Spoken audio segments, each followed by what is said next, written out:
Washington still buzzing this morning following the first day of the public impeachment hearings examining whether or not U.S. President Trump abused his power.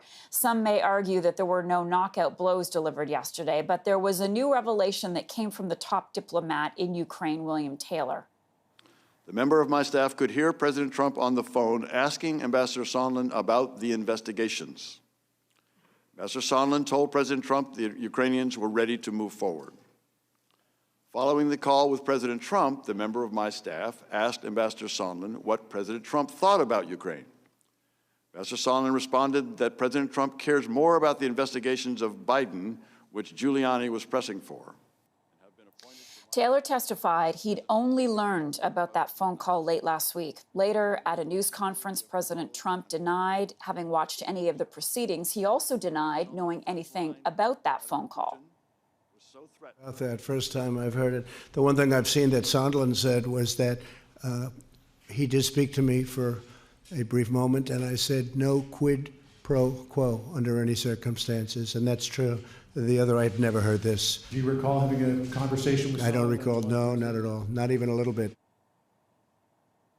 All right, with me now with more is Dave Clarke. He's the White House editor with the Washington Post. So, Dave, let's take a step back. Overall, what were your thoughts about yesterday? Did the dial move on the Democrats' argument at all?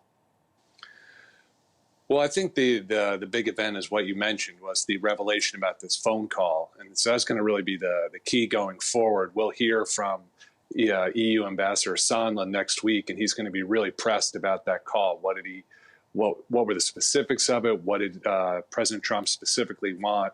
And then on Friday, lawmakers will hear privately from the aide who overheard it. So I think that was kind of the key takeaway from the hearing. Otherwise, I think both sides probably felt they got what they wanted out of it.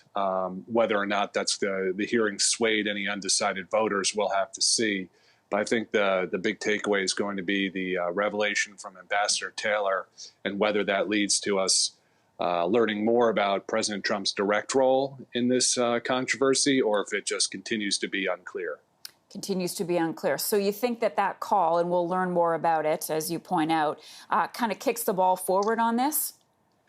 I do. I mean, the key question in all this, there's a lot of noise and a lot of smoke, but the key question is, did President Trump specifically withhold aid and withhold a White House meeting from President Zelensky, specifically because he wanted them to launch investigations into the Bidens and into an unfounded theory about the 2016 election? And right now we have lots of people around him discussing this, but we, other than the public phone call that the transcript's been released, which is a little bit unclear, we don't have any of these people saying they directly heard this from President Trump. But if this phone call did take place next week, Ambassador Sondland will be able to testify what he specifically spoke directly to President Trump about.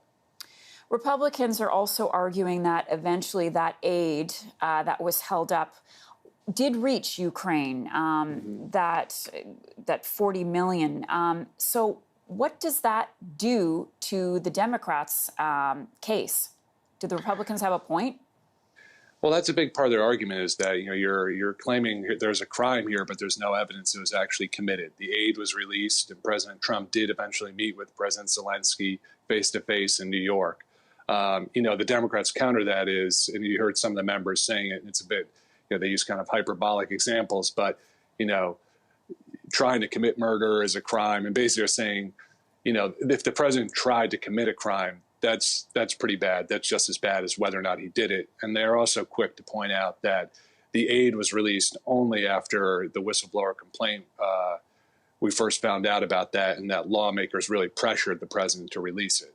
But that really is the Republicans' argument, is that, how can you impeach the president for a crime that never actually occurred?